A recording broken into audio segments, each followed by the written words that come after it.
They stayed in position for quite some time. The area was cleared, people were crying, they left their belongings, bicycles littered the floor.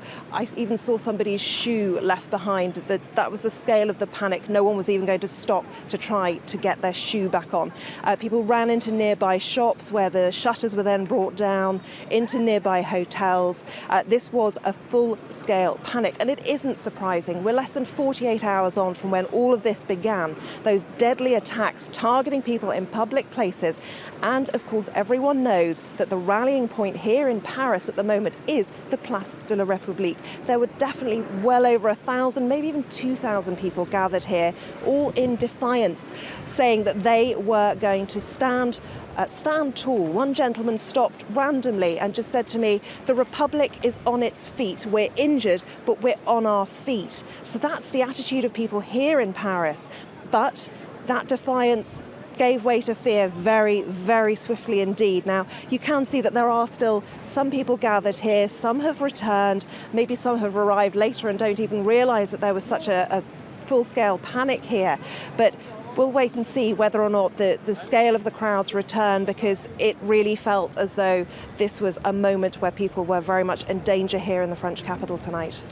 Emma, we've got some live pictures actually from a side street, just a short distance from where you are, and the scene there appears to be once again calm. People laying flowers, lighting candles, maybe pausing for a moment and thinking and paying respects to the victims.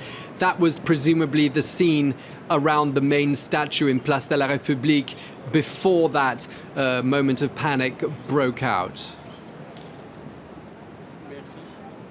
Well, before the moment of panic, as you describe it, it felt almost like a stampede. It was that dramatic and that fast. Before that happened, the atmosphere was actually almost carnivalesque. It was very much at odds with everything that we've seen over the last 48 hours here in Paris.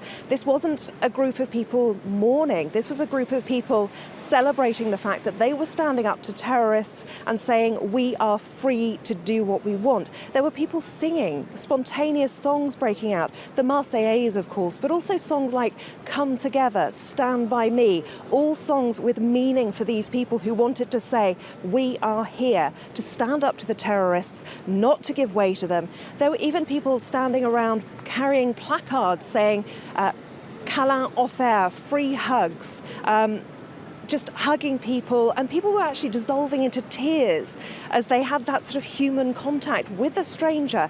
And it was a real sense of defiance and quite a happy atmosphere here, which just changed so radically, so quickly. Thanks for that, Emma James. Emma James there in Place de la République with the latest on that incident. We're just receiving word actually from the French police, who say those crowds panicked after hearing firecrackers. So that might be the bangs and the crashes that were described just there. French police saying that République panic sparked by firecrackers. We're going to